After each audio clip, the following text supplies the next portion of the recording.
తప్పు. ఏదైతే ఒక చెడు సంస్కారానికి మీరు బీజం వేశారో, మీరు ఫౌండేషన్ వేశారో, అది ఖచ్చితంగా మిమ్మల్ని దహించి వేస్తుందని తెలియజేసుకుంటున్నాను. అందరినీ ఒకటే రిక్వెస్ట్ చేస్తూ ఉన్నాను, ఎవరైనా కూడా ఓ గాలి పోగేసుకొని వచ్చినప్పుడు, ఓ గాలి మాటలతో వచ్చినప్పుడు ప్రతి అధికారిని రిక్వెస్ట్ చేస్తూ ఉన్నాను, వాస్తవాల్లోకి వెళ్ళండి, బేసిక్స్ చూడండి, చూసి వాస్తవాలు ఉంటే ఆ ప్రిలిమినరీ ఎంక్వైరీ చేసిన తర్వాత కేసులు కట్టండి. అవాస్తవాలతో అక్రమంగా వైఎస్ఆర్ కాంగ్రెస్ పార్టీ అయితే చాలు, వాళ్ళ క్యాడర్ అయితే చాలు ఇబ్బంది పెట్టొచ్చు అని చెప్పి అడుగులు ముందేస్తున్న మీ అందరినీ కూడా కోరుతా ఉన్నాను. ఇది తప్పు, మీరు చేస్తుంది తప్పు. దీనికి ఖచ్చితంగా ఇంతకింత గుణపాఠం మీకు నేర్పిస్తాము.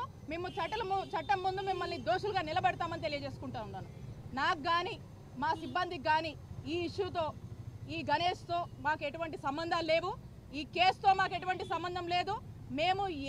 మీరు ఏ దానికైనా కూడా మీరు ఏం ఇంటరాగేషన్ చేస్తారో, ఏం ఇన్వెస్టిగేషన్ చేస్తారో చేయండి, మేము అన్నిటికీ సిద్ధమే.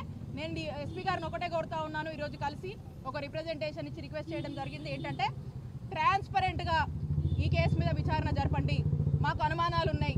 వాంటెడ్గా మీ వాళ్ళే ఉండి, టీడీపీ వాళ్ళే కథ రాసి, టీడీపీ వాళ్ళే కంప్లైంట్ ఇచ్చి, టీడీపీ వాళ్ళే మాకు సంబంధం ఉందని అంటగట్టి మళ్ళీ వాళ్ళే ఇచ్చేస్తూ ఉంటే ఏకపక్షంగా పోలీసు వెళ్తున్నారు. కాబట్టి జెన్యూన్గా, ట్రాన్స్పరెంట్గా విచారణ జరగాలని పోలీసు వారిని ఈరోజు కోరడం జరిగింది.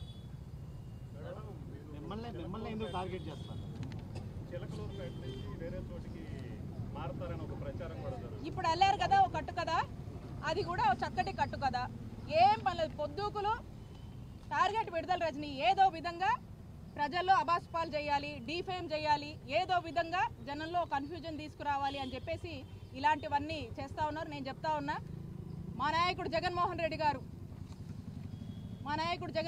గారు ఆశీస్సులతో, చిలకలూరుపేట ప్రజల ఆశీస్సులతో నేను ఇక్కడే నిలబడతా, ఇక్కడే పోటీ చేస్తా.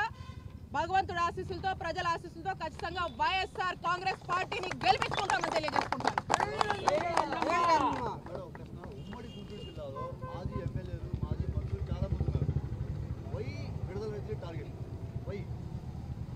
ఆడమనిషి రాజకీయాల్ని ఓర్చుకోలేక అసూయతో, ఈర్షతో చేస్తున్నటువంటి టార్గెట్లు ఇవి. అయినా చెప్తా ఉన్నా, అయితే ఆడమనిషిని కావచ్చు, కానీ ఇదే చిలకలూరుపేట నియోజకవర్గంలో ఈ కంచుకోటని బద్దలు కొట్టి 2019లో మా నాయకుడు ఆశీస్సుల వల్ల, మా జనం ఆశీస్సుల వల్ల వైఎస్ఆర్ కాంగ్రెస్ పార్టీ జెండా ఎగరవేశాం. టైం వచ్చినప్పుడు మళ్ళీ ఇదే రిపీట్ అవుతుంది, గుర్తుపెట్టుకోండి. మీరు చేస్తున్న అన్నిటికీ అన్ని రికార్డ్ అవుతున్నాయి, ఇంతకింత అనుభవిస్తారు అని హెచ్చరిస్తున్నా.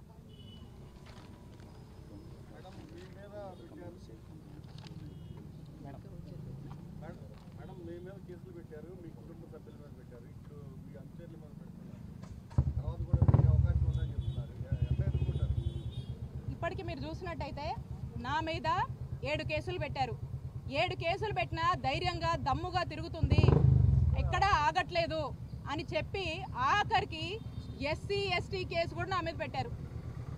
ఎన్ని కేసులు పెట్టినా కూడా న్యాయపరంగా నేను ఎదుర్కొన్నాను, నేను పోరాడాను. ఇంకా ఎన్ని కేసులు పెట్టినా కూడా నేను నిలబడతాను, ధైర్యంగానే నియోజకవర్గంలో తిరుగుతాను. మీరు ఎన్ని పెట్టినా కూడా న్యాయపరంగా నేను పోరాడి ఖచ్చితంగా మేము ధైర్యంగా ఉంటాము. మా మీద కానీ, మా క్యాడర్ మీద కానీ మీరు ఎన్ని కేసులు పెట్టినా కూడా ఎవరము అదిరేది లేదు, బెదిరేది లేదు. మా ధైర్యం, మా నాయకుడు జగన్మోహన్ రెడ్డి గారు, మేము ఇంకా రెట్టింపు ఉత్సాహంతో ముందుకు వెళ్తాం.